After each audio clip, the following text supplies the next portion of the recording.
I love the short story books, and I feel like the ones I'm going to showcase today really show you like many different cultures in one book. E como mai, welcome to my channel, Moa Musings. Today I'm going to chat about some Pacific Island authored poetry and short stories. I really love poetry and short story books because I feel like they are really great when you have short spurts of time to read.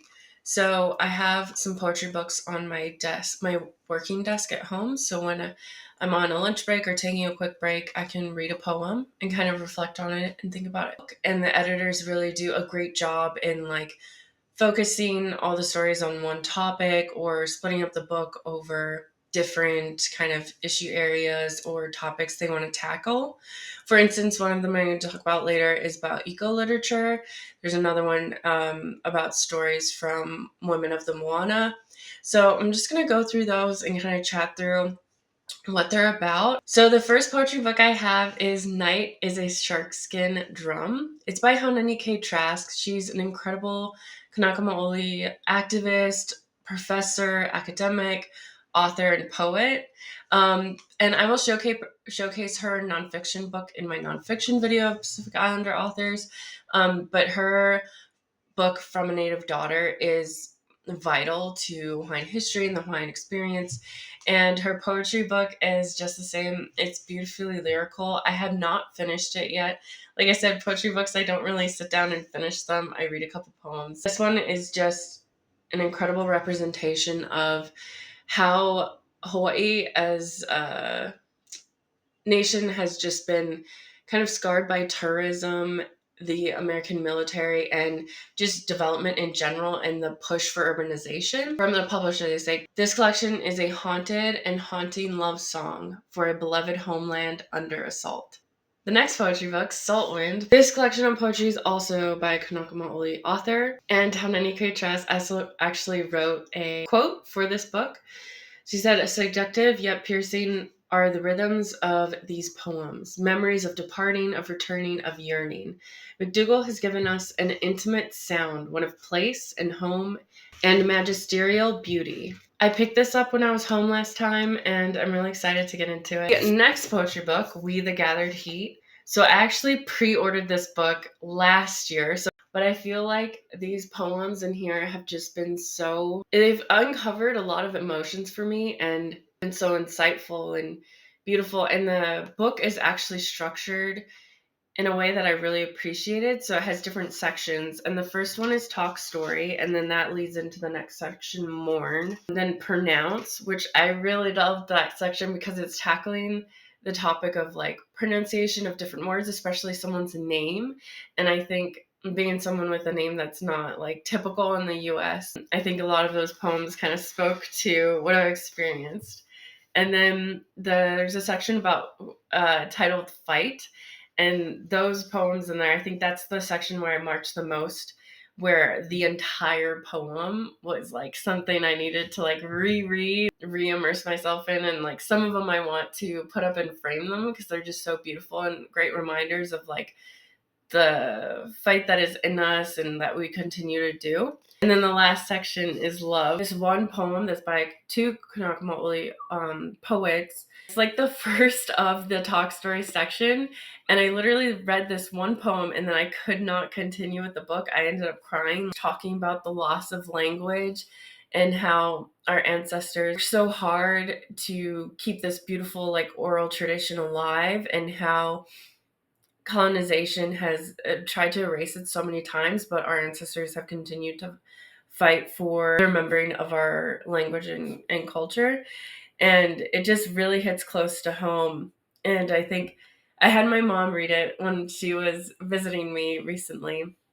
And she also like got teary-eyed because there's one part of it that's talking about like, so a knowledgeable person's death was the same as a library burning down.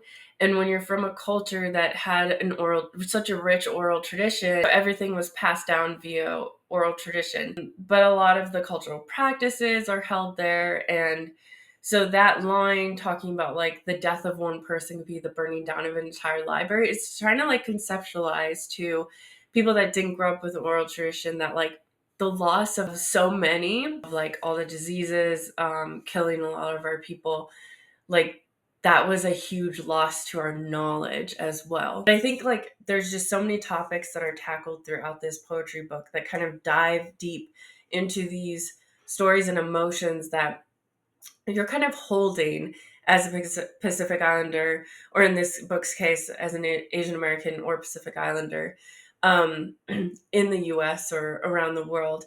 You're kind of holding all of this with you in the day to day, but it presents it so beautifully. Another two poetry books, there's Whetu Moana and then the follow-up book, Ola, and they're both contemporary Polynesian poetry books that were translated into English.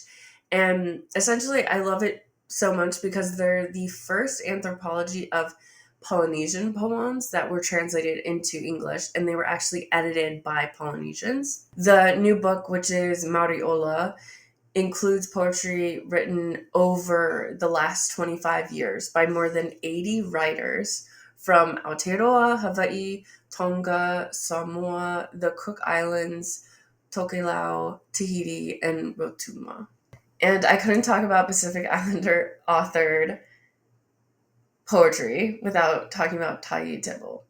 She has two books, two poetry books. She explores her identity as a 21st century Indigenous woman. So it's very rooted in like the now and what that experience is like, straddling modernity and ancestry and desire versus exploitation. Many described her writing as very colorful, passionate, and laugh out loud funny at times. The next book, so I'm going to start with the short stories now. So Harvesting the Storm. This is a book I've started as well. And this is by a Papuan author. They basically, like, this is the stories of their people. It's really cool because the stories are told from the perspective of, like, the different animals that are in Papua. You're not only learning the stories and the lessons that those stories tell to, like, the tribe members, but you're also learning, like, all of the nature that they're surrounded by. I thought it was a beautiful like representation of a culture that I don't know very much about. Next is a short story book called Varua Tupu. It's new writing and art from French Polynesia. It just shows the very ancient ties between Hawaii and French Polynesia. This is a translated text, not only covering Tahiti specifically, but all of French Polynesia. But there's just so much artwork and pictures of the people and the nature, and there's stories and poetry like in between. It's also super significant because it has Henry Hiro. He was a poet, and some of his poetry sparked the Tahitian cultural renaissance in the 1960s and 1970s. This is one of the few books where the international community can really like experience the many islands of Te Ao Maohi through their own voices and their own visual arts. This one is an anthology of contemporary eco-literature. The editors gather 100 like emerging, mid-career, and then very established Indigenous writers from not only Polynesia, but Melanesia and Micronesia, and the global Pacific diaspora. The book includes poetries, chants, short stories, novel excerpts, creative nonfiction, visual text, and even dramatic play. It's all written in multilingual and then translated into English. There's 7 like main themes essentially covered by this one book. So creation stories and genealogies, ocean and waterscapes, land and islands, flowers, plants and trees, animals and more than human species, climate change, and then environmental justice. So it's showing a wide diversity of work and then tackling like a lot of different issues as well. Pacific ecologies and the lives of the Pacific Islanders are currently under existential threat to the legacy of environmental imperialism and the ongoing impacts of climate change. While Pacific writers celebrate the beauty and cultural symbolism of the ocean, islands, trees, and flowers, they also bravely address the frightening realities of rising sea levels, animal extinction, nuclear radiation, military contamination, and pandemic. This book reminds us that we are not alone. We are always in relation and always ecological. Humans, other species, and nature are interrelated. Land and animal are central concepts of identity and genealogy, and earth is a sacred source of all life and thus should be protected. The next book, Va, Stories by Women of the Moana, book also covers a lot of different geographies. So it has 50 rich stories. This was published in 2021, and so COVID does come up in the book, but it's just a wonderful differing array of stories throughout the Pacific. The next book, Islands Linked by Ocean, I read last year. I found it very compassionate and humorous. Some of the stories were very short, and I think there were only 2 stories that I would reread, but I did feel like it was a nice representation of Hawaii. The other book, Indigenous Literatures from Micronesia a little bit. So it is spread across 2,000 islands, and then it's across 3 million square miles of the Pacific Ocean. So when I say Micronesia, that's covering a large span of peoples and area. Micronesians are very underrepresented in literature, especially in the US. Excerpt from the publisher says, Micronesia and its people have too often been rendered invisible and insignificant, both in and out of academia. This long-awaited anthology of contemporary indigenous literature will reshape Micronesia's historical and literary landscape. It presents over 70 authors and 100 pieces of literature. This book covers 7 themes. So, origins, which is exploring the creation, foundational, and ancestral stories. Resistance, it's responding to colonialism and militarization. Remembering, captures diverse memories and experiences.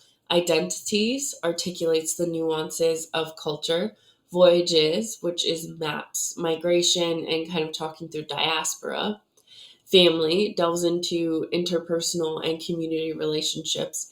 And then New Micronesia, which gathers experimental, liminal, and cutting edge voices. The last short story book I'm going to talk about is Every Drop is a Man's Nightmare. And this is by a Kanaka Maoli author. This I read last year when it first came out. It left me a lot to think about. Even the first story, I wasn't sure. With the ending, I wasn't completely sure what was going on, and I loved that. And then it kind of left it up in the air of what actually happened. Tackle sexuality and wisdom, and then the ghosts of colonization, and it also has night marchers in it.